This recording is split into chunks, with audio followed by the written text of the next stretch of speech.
Hey, what's up mga trip? Welcome back to my channel. Ito na naman po tayo. Andito pa rin tayo sa Boracay. So day off po ngayon, Sunday, June 21. At pasyalan po natin ang araw ngayon. At medyo magandang panahon, hindi na po naghahabagat. Samahan nyo ako mga trip. Pasyal-pasyal tayo muli sa beach dito sa beach sa Boracay. At tingnan natin mga kaganapan ngayong araw na to. Pero kung bago ka pa lang sa channel ko, so please subscribe na at i-click mo yung bell na yan para i-update ka ng YouTube sa mga latest video vlog na pinopost ko. Paki-like, share, comment lang kung nagugustuhan nyo itong video ko. At kaunting suporta lang, please do not skip ads. Malaking tulong po yan bilang small content creator na sinishare ko po sa inyo yung ating mga lugar natin na pupuntahan, especially dito sa Boracay. So let's go mga trip, pasyalan natin. Pasyal-pasyal tayo dito sa Boracay.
So yung mga trip, today is Sunday, day off natin. After nating sumimba, pasyal-pasyal tayo dito sa beach ng Boracay.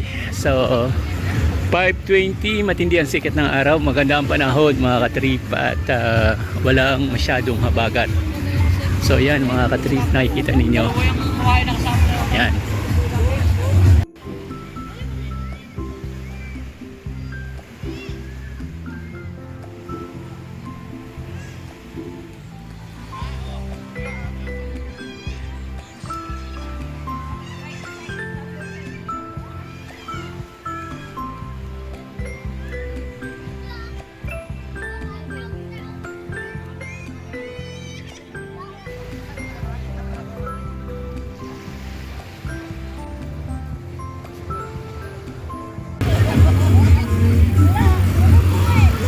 So ang ganda ng buhangin yung mga katripo, pinong-pino, napakalinis.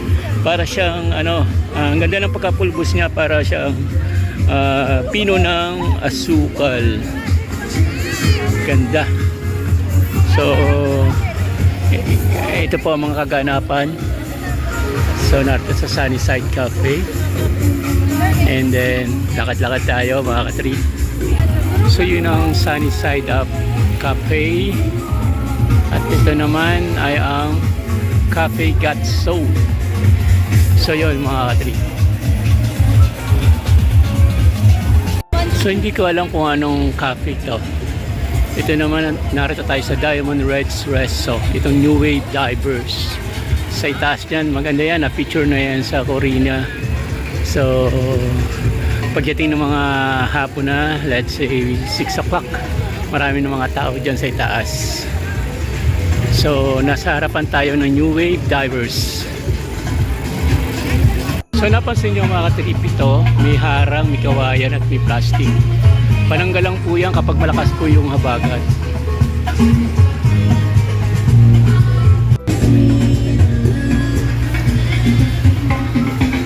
Sa harapan tayo ng Johnny's Beach Resort Boracay. Isa po rin yung cafe. So lakad-lakad tayo mga katrip. Simula na mag-low tide mga katrip, kaya napapansin niyo umuurong na yung tubig. So pagdating niya ng mga 6 o'clock, andun yan, malayo na. Pero pagdating ho ng tanghali, alas 11, alas 12, ang tubig niyan hanggang dyan sa tabi. So puntahan natin to, itong napakagandang puno. Ito yung patok sa mga turista. Magpapalilim tayo mga katrip.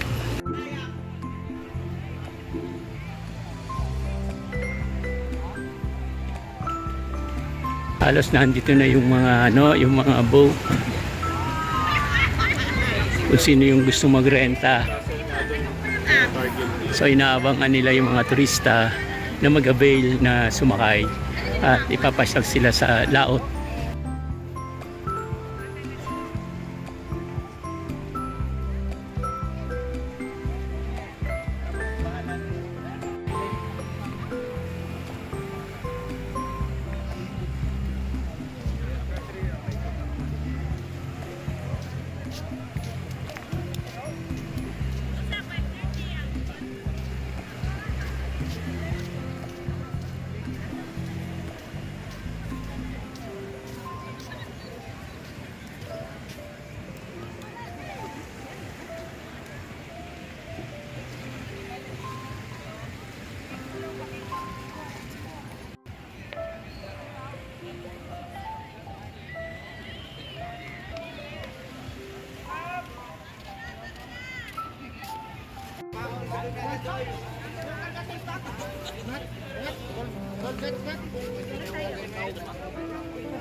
So ito yung mga trip yung may harang na nilagyan ng kawayan at saka parang ano siya mosquito net.